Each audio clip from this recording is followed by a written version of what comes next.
This is the fourth part of Kings and Generals English Civil War series. The link to this video is down in the description down below. And if you enjoy my commentary or anything I have to say, any of my content, feel free to like, comment, and subscribe to my small but humble channel. I want to grow, and I would really appreciate it very much. With that said, and without any further ado, let's get to it, shall we? On the morning of July 4th, the Royalists closed in on Landsdown, only to find that Waller's army had beaten them to it. Waller's army was strongly posted on the summit of Landsdown Hill. Holding a council of war with his co-commanders, Hopton decided an attack on the position was beyond contemplation, but also to remain where they were would only incur further casualties.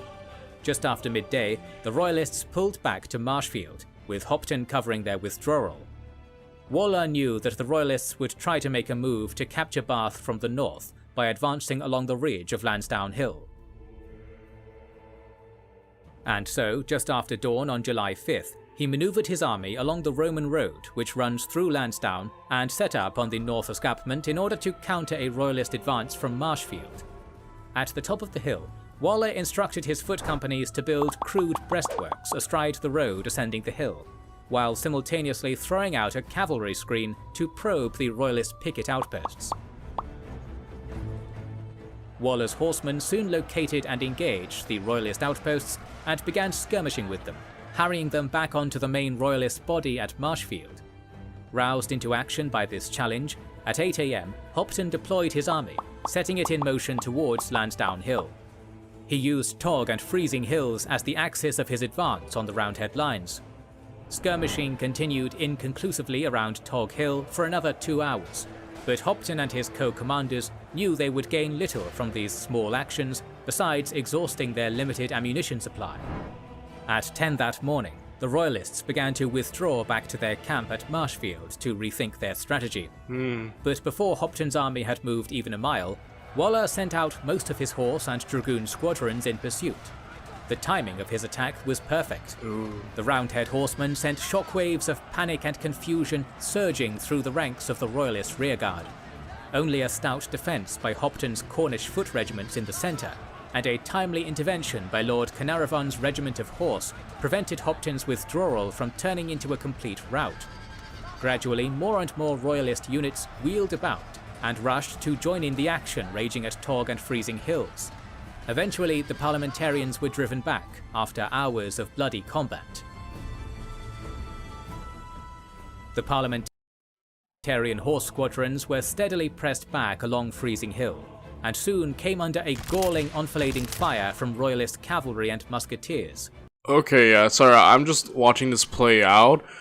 Alright, so this attack is very interesting in that the Royalists keep trying to pull back, but Parliament is being more aggressive, and now this, and that attack essentially was really like a good opportunity to attack them they took, but now they've managed to, I guess lure is the word I'm using for, but managed to get this portion of the army to just straight up keep going, and essentially it's turning into like a mini battle between the armies, and yeah. The Roundhead ranks fell into a bout of confusion. However, the parliamentarians soon rallied and put up a stiff resistance of their own, slowing Hopton's progress. By the early afternoon, the Royalists held firm control of the ground before Waller's position on Landsdown Hill. Hopton, however, was still less than enthusiastic about launching what he saw would be a costly frontal assault on Waller's prepared position on the high ground atop the escarpment. Yeah, that position, again, they won that little battle there, I suppose, but Waller's position is just, again, high ground, these, defenses, the artillery, like, attacking that head-on seems like, it doesn't seem like it would go well, and at least from what I'm seeing, like, it's just this full-on frontal assault. That seems like it could go incredibly disastrous. Waller has prepared, I think, really well here. As Royalist troops waited for orders in the valley below, they came under an intense artillery barrage from the Parliamentarian guns atop the hill. Hopton's Cornish foot regiments impatiently pleaded with Hopton to charge Waller's cannons. Finally relenting, Hopton ordered both his horse and foot regiments to storm the enemy position. The Royalist horse charged up the centre through Freezing Hill Lane. I have a feeling this is really not gonna go well. Like, that's just the vibe I'm getting. I feel like Waller definitely has prepared well and chosen a great defensive position.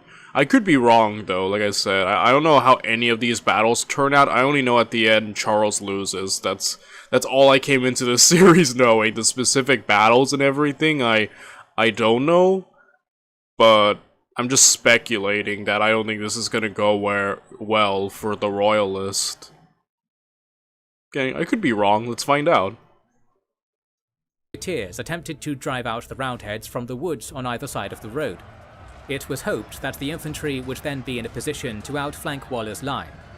Unfortunately for Hopton, the Royalist horse squadrons were repulsed in the centre with heavy losses, and it was only through Colonel Sir Bevil Grenville that they managed to maintain the attack's momentum. Spotting the Royalist squadrons in the centre falling back in disarray, Pikes! Grenville led his Cornish pikemen forward, advancing up the hill with musketeers supporting his left and cavalry holding the right. Their movement partially concealed by a wall on the left side of the road, the Cornish pikemen steadily pressed ahead to the top of the escarpment, where they came under murderous fire as they crested the hill.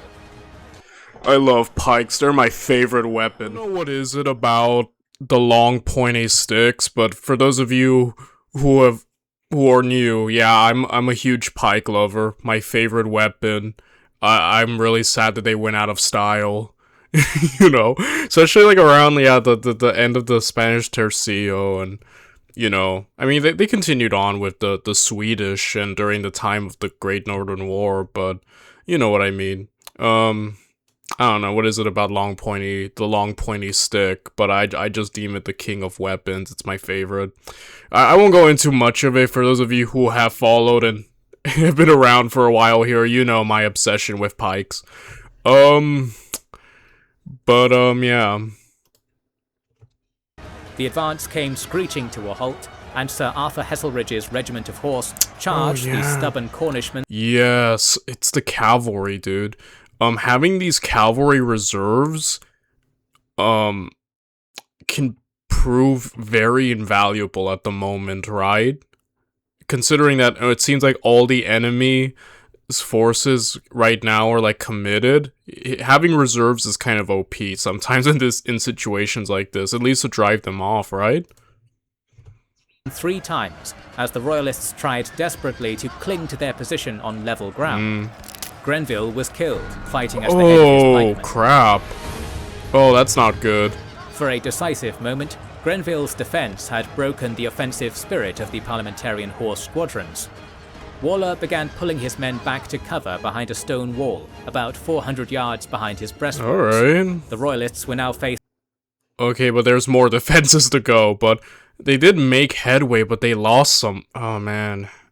Not sure that's a good thing, though. I mean, the loss of, you know... Yeah. With the challenge of overcoming a second strong parliamentarian defensive line.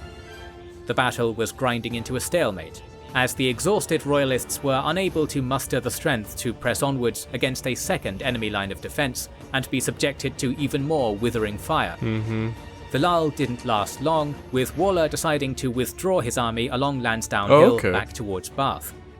The fatigued Royalists, low on ammunition and unable to follow up their hours-long battle with a rigorous pursuit, allowed the parliamentarians to retreat before them. However, the wheel of fortune turned quickly. When the Cavalier commander inspected prisoners from the battle, he was injured by an exploding powder magazine and temporarily put out of action. Oh my goodness. Early the next morning, the Royalists began withdrawing to Marshfield. The Battle of Landsdown had ended in a major tactical Royalist victory, with Hopton holding the field at the cost of around 200 to 300 men killed and another 600 to 700 wounded.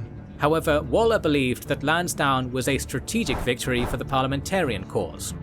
Although Waller had retreated in good order and given up the field to Hopton, he had suffered relatively light casualties.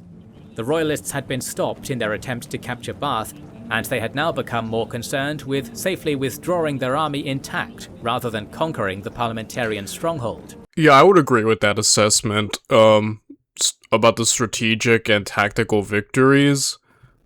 Yeah, that sounds about right. And in practice, yeah, again, Parliament keeps living to fight another day. You know, obviously there's going to be a momentum shift later on where Parliament wins. Hindsight, I know who wins. But, again, that's the thing. The Royalists aren't able to have a lot of crushing defeats to the Parliament side early on. Parliament always keeps living to fight another day, which, you know, makes them very dangerous. After then, receiving reinforcements from Oxford, Charles's armies concluded affairs in the west at the conclusive Battle of Roundway Down. Once again, the Royalist advantage in horsemen paid off, and their mounted charge shattered the parliamentary line. Many terrified and fleeing Roundhead cavalry charged by accident down a hidden 300-foot drop, known since as the Bloody Ditch.